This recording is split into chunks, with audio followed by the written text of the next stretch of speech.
Three, two, one.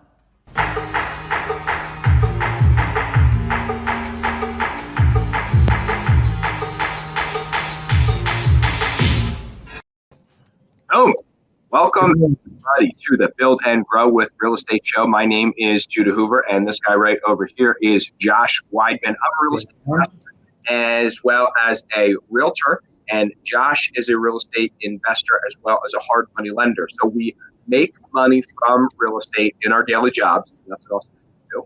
And we also make money by investing in real estate and growing our wealth through real estate. And that's an awesome thing to do as well. And we think that you should too. So this is the Build and Grow with Real Estate Show. Live, or if you're watching this during replay, it's funny, a lot of people watch this show in replay, and we get that. But if you're live or watching it in replay, go ahead and comment. Comments are very important. Tell us how much you like the show. Share this with other people or tag them in it so that they also see it as well. That's exactly right. Guys, happy Friday. What's going on, Judah? I'll tell you what's going on, Josh. You look like a typical white collar criminal who is who's hiding from the FBI. You know, like he realizes the jig is up, and he's got to go to the office to get one more thing and pick up his daughter from dance practice, and then he's getting on his yacht and he's sailing away. But the FBI intersects him at some point. Well, let's hope the FBI doesn't intercept me. Right. This is what happened. I've been looking at. There's been a lot of reports and things that we're going to go over today about some of news from a year ago when we had the shutdown. I just never came out of that shutdown. I'm still in the COVID hibernation mode. So every once in a while, I get sidetracked and forget to shave for a month or something like that. So. You caught me on one of those days, but hey, I'm not running from the FBI. And maybe all right. Let's put this on a positive spin because I'm an obnoxiously happy and optimistic person. Let's say it this way, Josh. You look like a celebrity hiding from the paparazzi. Yeah, which celebrity? I don't know. Just generic celebrity guy hiding from the paparazzi, in your own free time. Isn't that what they do? They all get the nondescript dark hat, and they just try to blend in. But it's so they look so much alike. They don't blend in. I get it. Dude, really a lot of news today. I mean, lots and lots of it. And 90% of it good. Let's start going through it. Yeah, I'm gonna do that. While you're bringing that up, did you watch the Mars landing yesterday? No, I didn't. Oh, dude, I watched it. It was great. It was really cool. So I had my kids home from school. It was an asynchronous day, and so we watched that. I'm hoping you can still hear me, Josh. So watched it with the kids. It was flipping awesome. And Josh is going to be back here in just a second. He's trying to bring up. There we go. That's a nice little effect you got there. This is what happens when Josh does not live in his home with his multiple screen setup. So I'm sorry. I tried to be too. I don't know. All right, we're ready to go. Sorry about that. We are ready to go. We are ready to go now. Okay. All right. So anyway, watched it live with the kids on YouTube. YouTube was streaming it live. And what was great is coverage started at 2:15, and the NASA YouTube channel was on point with their coverage. They talked about the helicopter, and then they showed a 5-minute video of the building of the helicopter, and then just because watching a landing is 3 minutes of excitement, 10 minutes of excitement, and boringness before and after that. And they were able to really fill 2 hours with really good content. And I thought that it was excellent. Well, that's great. That's awesome. We're going to talk about the Mars landing later in our slide deck here. But, let's get started. Let's jump into this because, there are so many news stories this week that we are not going to cover that I think are newsworthy. Judah, you and I were talking about the death of Rush Limbaugh, and we're not going to dig into that. But that is certainly newsworthy. We had all of the excitement about this Mars landing, and all kinds of stuff seems to be coming out in the news as well about this Robinhood. With we had testimony yesterday for the guys from what the heck was the name of that Reddit site?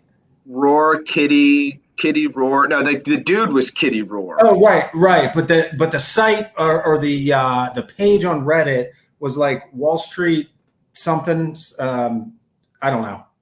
I forget what it was. But long story short, there's a lot of stuff that we're not covering today. Let's run into what we are covering. This is a big one. This one shocked me when I saw it. People are shopping. Yeah, people are getting back out there. People are done with the shutdown. I remember, it's so funny, like being in April, like March or April of last year, and saying like, as soon as this shutdown is over, I'm going to buy 2 pair of khakis because I need 2 pair of khakis.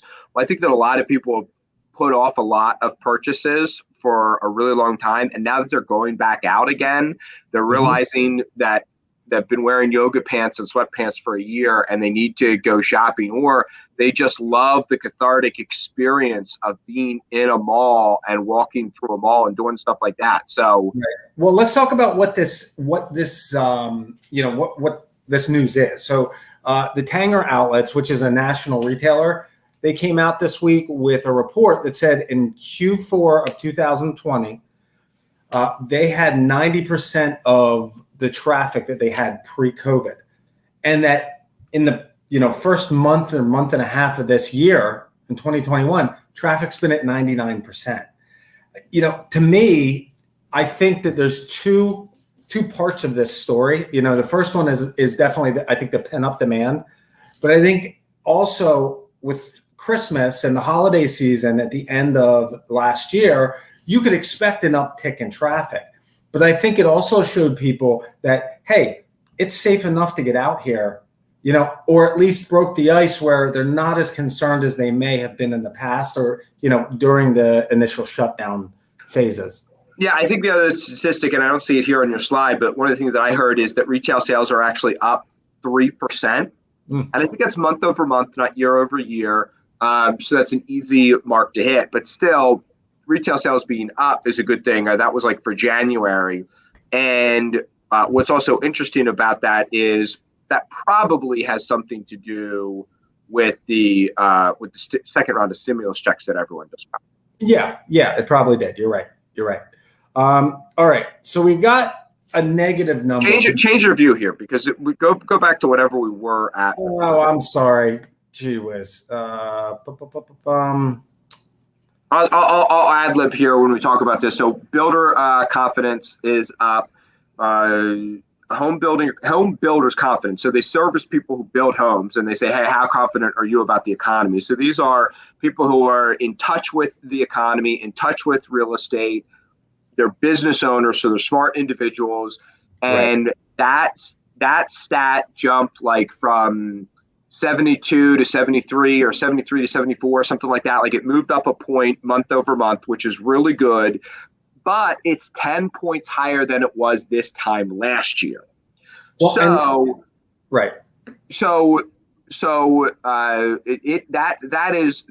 of those statistics are really good, because when home builders are happy, it usually means that there is a strong and happy real estate market coming. Well, the downside, though, is the lumber prices that we talked about last week. This week, they hit an all-time high of 1,000. And I guess, what is that? Commodity in either the commodities or futures market. I didn't see which. But this is the first time that it's ever hit that level. And just over a year ago, we're talking about 300. That's a significant increase. And a lot of it continues to climb incrementally. I think home builders, they jumped in and saw the demand and the lack of inventory throughout the shutdown of the summer last year. And so when things started really increasing in the fall, new starts were up, and they followed the applications or the permit applications that we saw during the summer. And bottom line is, I think things were roaring, but with this ever increasing expense that's not predictable, it makes it difficult for them to jump in and build these homes. Correct. Yep, 100%. Yeah, and I think it's temporary. I mean, I think we're just going to see probably increases in home costs, new home costs. But anyway, all right, moving on. We've been talking about, in fact, our main story last week was about tech consolidation and the sale of showing time from to Zillow, and how Right. So Showing Time is an app that allows realtors to book showings with other realtors' property without having to call the realtor and say, "Hey, can I see the property at 3 o'clock?" And you leave them a voicemail, and maybe they get back to you, maybe they don't, or whatever. It just allows it to all be 100% automated. It's a super awesome app. It's super great. Zillow just decided to buy it, and the deal hasn't 100% gone through yet, but Zillow is, essentially going to buy Showing Time, whether they want to or not, is what it's looking like. And what that means is, what I think is really cool is, for the first time, one of these MLSs is kind of pushing back against Zillow. One of the first main things that I'm seeing where they're realizing, oh, Zillow isn't done expanding. Zillow didn't want to grow to this level. They actually do want to continue expanding. Mm-hmm. And so we should not just make it easy for Zillow to take over the industry. And so Bright MLS, which is the local MLS, and Bright has recently gone on a tear and acquired a bunch of other MLSs, and a bunch of local real estate offices have switched to Bright. So Bright has a pretty big monopoly here in this part of PA.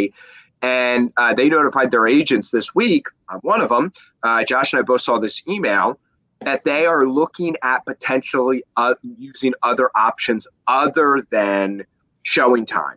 They're also looking at potentially giving people the option. So you can use Showing Time, you can use this, you can use this. They're also looking at potentially coming up with their own, so that it would be internal to them. It wouldn't need to interface with a third party. All of that is good. All of that is great. All of that is really neat stuff for the tech side of the real estate world. Well, you know what I was thinking about here on a company like Bright, right? A lot of people don't understand how the MLS really works, at least to the background tech behind it, right? There are data companies that have all of the information. They'll compile all of the information that you could ever imagine is held by, public agencies. And then you have the members of Bright that are, filling in additional information about all these properties, and it's continuously happening. But a lot of that background data, if you want access to it on a single use basis, it can cost you tens of thousands of dollars. Oh, yeah. Right. So if you're one person and you want that access, it's super expensive. Companies like Bright and these other MLSs across the country have been able to negotiate bulk pricing so that it costs, what is it, a few $100s a year for access as a licensed agent? As a licensed agent, yes. Right. So, I mean, it's a really interesting situation here, because Bright is almost a tech company, but they're also in league with, with a lot of these realtor associations across the country as well. And that's their main client. So, I mean, it's kind of an interesting dynamic, because you could see a situation where a company like Bright, could get bought out if the number's big enough by Zillow, or, here you have Redfin, they're making a big move into the rental space. Yeah. So, and I think that's a really interesting thing that they're doing, is because they're making a move into the rental space by trying to attack the rental advertising space. Yeah. Yeah. But out from the advertising space, which is probably going to be how they again acquire data, which they can then use for other purposes. Yep. I frankly don't understand people who are spending a lot of money on marketing for rentals right now. We manage over 5,000 units, and we don't spend a single cent. I mean, I don't want to say that. It's very few and far between. Sometimes if I I have a builder who builds 150 units and they're going to come online, I'll spend some advertising dollars behind that. But by and large, Zillow costs like $1 a day, and now I have to pay for that. But other than that, Facebook Marketplace is free. I put it on my website. I put it on a number of other websites that's free, and I get all the traffic that I could want. Well, I think here the purchase with Redfin was more buying real estate than it was buying a rental market, trying to step into the rental market. Right now, they're well poised with their retail listing and mirroring of the local MLSs, a lot like what Zillow does, right? But by stepping in, I mean, you're talking about RentPath. They own rent.com, rentals.com, and apartmentguides.com. And that accounts for 16 million monthly viewers. Like, that's what they're buying. They're buying the They're buying the rental space because they're trying to differentiate themselves from Zillow because they're I use both of these websites on a very regular basis. And I functionally, from the consumer side, don't see much difference between Redfin and Zillow, and Redfin is the, redheaded stepchild. So I think Redfin actually has better data when it comes to pulling sold comparable sales and that kind of thing. I haven't had much luck with Zillow. I think they're all over the place, and a lot of their stuff is dated information. But there's such a huge behemoth. It's like they have every single address. They have a website. A web page for every single address you could ever search for. It's pretty amazing. Yeah, I'm really spoiled on that because for the past 4 years I've had MLS access. So so I can get the best out of that way. Exactly. So this is just another interesting step towards more and more tech-based companies consolidating and taking bigger shares of the market, albeit a small fraction of what the actual real estate market looks like, as a whole. All right. So I read this article and I had to chime in on this. So apparently in Oregon, there's a cut rate brokerage that is going to court so that they can give back their clients' commissions, or at least a portion of it. Yeah, I don't understand that. Well, okay, so think about it like this. You don't understand why they're having a hard time or had to go to court over it, or you don't. Why can't they just refund whatever commission they want to? Why can't they? Well, okay, so that's the thing. You can't do a give back unless you're a related party. You can charge less, but I'm guessing that this is the kind of thing that would help cover closing costs and things like that. And the way the language is written in the bylaws, you can't do that. Something like that. The bottom line here is this really smacked me in the face because when we were last talking about cut rate brokerages? 2006, 2007. That's exactly right. And nobody would take a cut rate brokerage when the market's low. You wouldn't want to hire somebody that is willing to take less because that you're not going to get the same service. Right? But in a market like this, everybody thinks that they can sell anything. And so, you have these brokerages popping up. I thought this was interesting on twofold. Number one, because there's been a lot of talk over the last few years about the antitrust violations or potential problems with, negotiating lower commissions. And it seems like there's a monopoly in the real estate industry for listing commissions and things like that. And just really the way everything's set up. I think it's an interesting conversation, but at the same time, I think you have to consider what it takes to become a real professional agent, and that like 79% of all agents, they're done after the first year. They don't make any money when they're out. 79%. So the 21% that are left sticking around, it's still not easy for them the first couple years. It's not like they just step in and, or start raking in the dough. It takes a long time to learn the craft and learn the business and understand it. I don't see a way for these cut rate brokerages, number one, to be able to service the demand long term. And number one is service the demand. But number two, how are they going to give the same kind of service? It's impossible. Well, yeah, it's unfortunate because it's a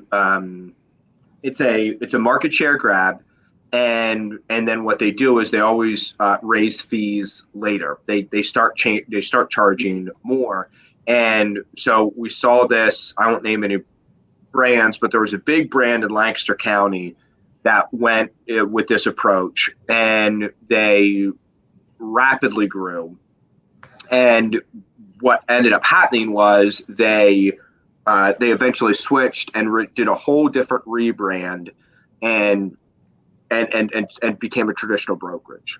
Yeah. So, but it was after they got out there and got themselves established as a cut rate brokerage, and then they changed, and then they changed their name, and they're still around to this day and have a lot of great agents working for them. But that's how they got their start. So people doing that, it's a short term thing. You can't actually sustain it long term. It's like if I opened a gas station, I would sell gas at $1 a gallon just so that people saw me and knew that I was there and knew that I was around. And some people would say, oh, well, if they can do that, they should sell gas at $1 a gallon all the time. No, I'm going to do that for a year or whatever. And the difference between what I'm buying gas for and my dollar is my marketing cost.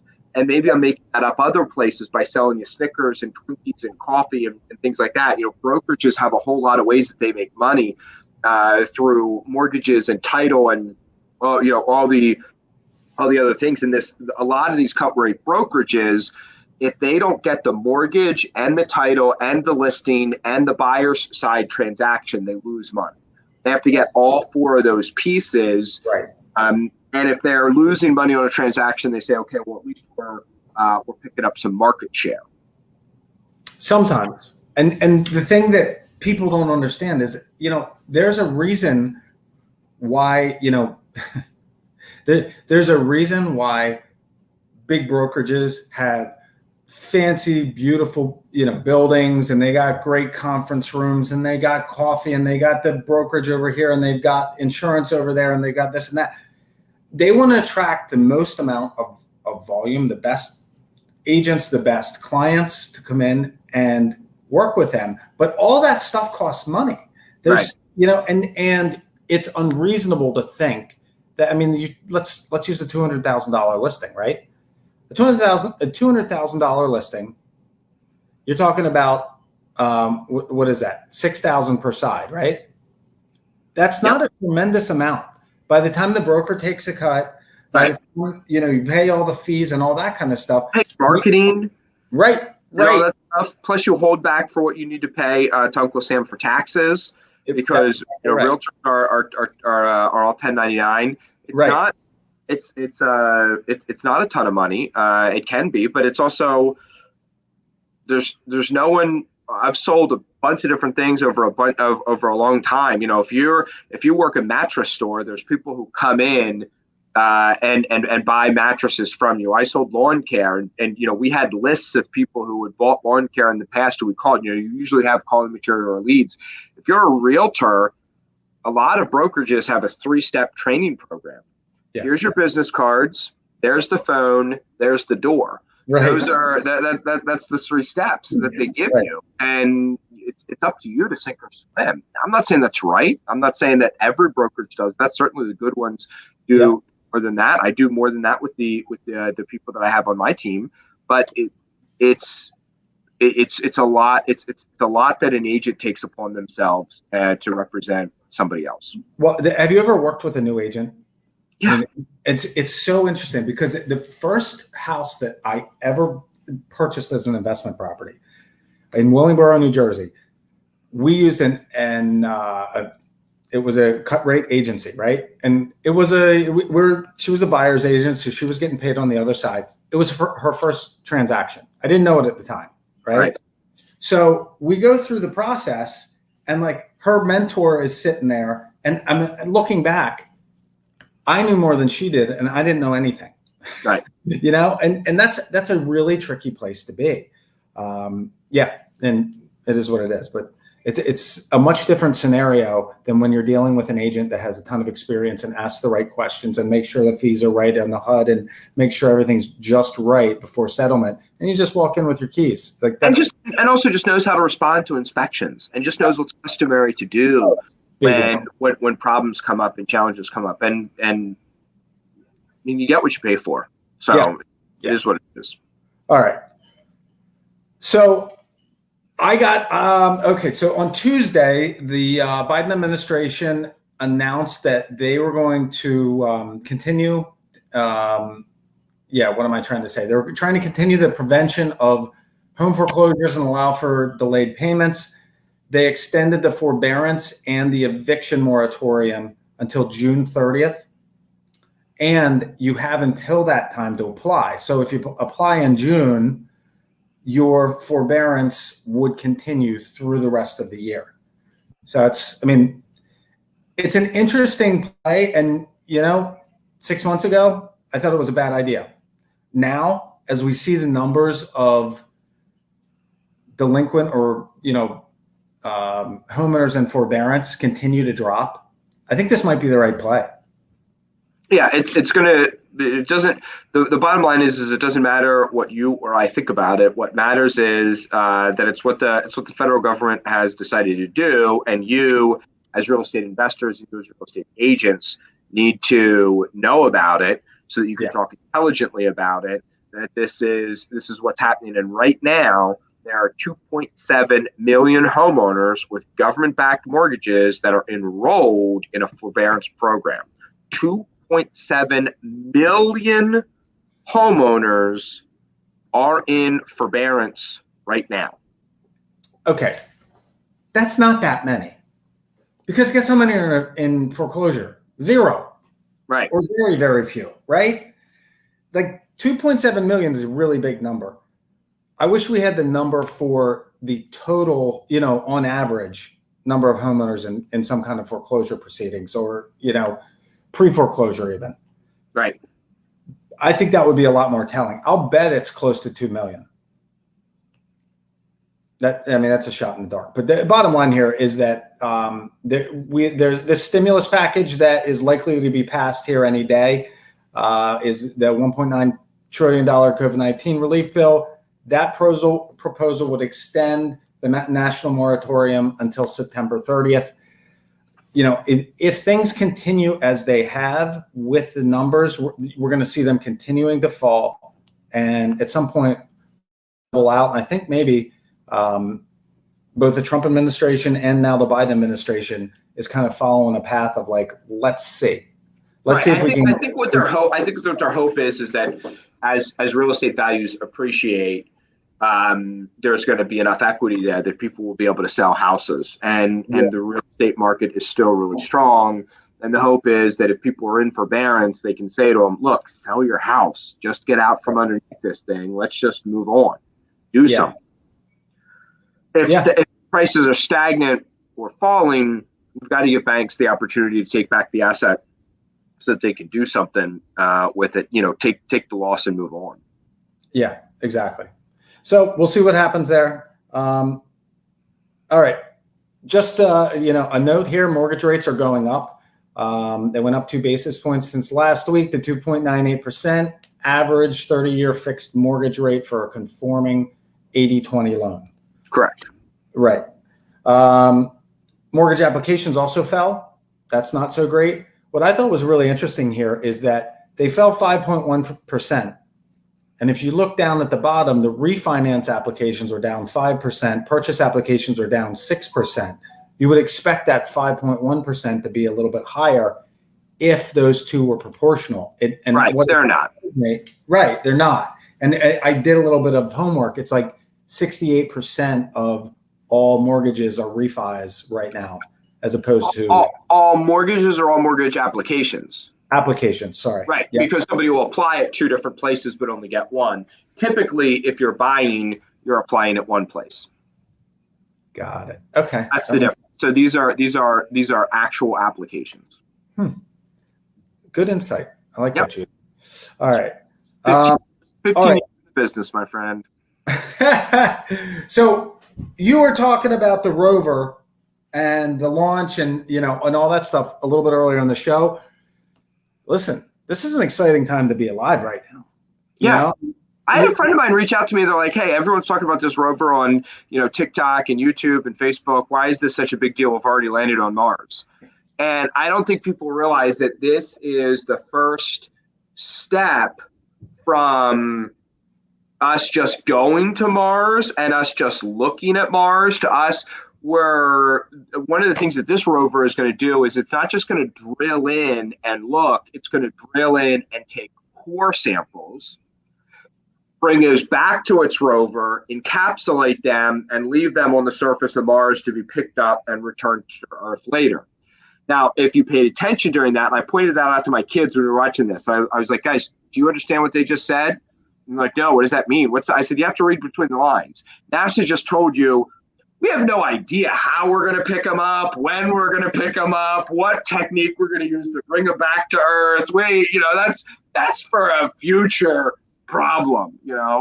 I always like it when people talk about their future self. There's a great line from The Simpsons where Homer takes a bunch of mayonnaise and vodka and mixes it together, and Marge is like, aren't you going to be sick? That's just not a good idea. Whatever. He's like, oh, that's tomorrow Homer's problem. I'd sure hate to be that guy. Yeah,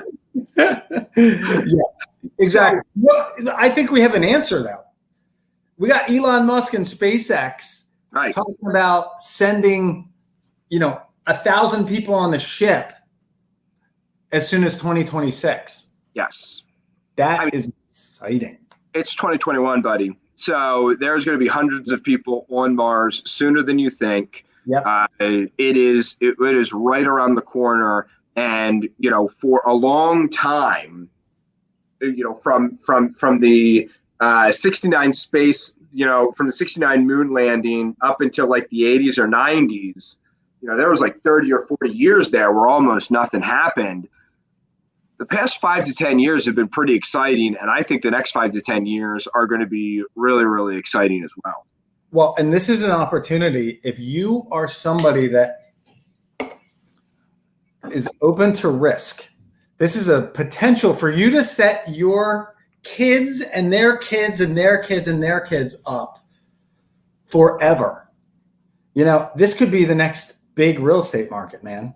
Right. So they thought that this kind of happened with the moon, but then it fizzled out. Is people selling futures, buying and selling space on the Mars, and actually owning real estate on Mars.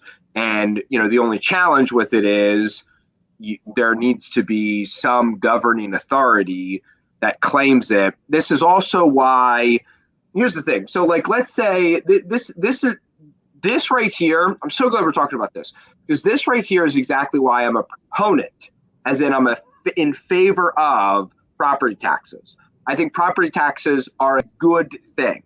So Josh, let's say we say, okay, there's the Mars Zoning Commission is formed, and they've got the authority to portion up Mars and sell it from a distance. You know what I mean? You own this quarter, you own this acre, you own this hectare, you own this, 5 hectares, whatever. And they take a fee for that. And every time, a parcel is bought or sold on Mars, they get a fee from that. And that money can be then, put back into exploration and colonization of Mars and things like that. That could be great. However, and as that trading happens, prices would probably go up, and that would be awesome as well. The problem is if there's not also taxes that happen, what's to prevent China from saying, great, we're going to buy all the space on Mars?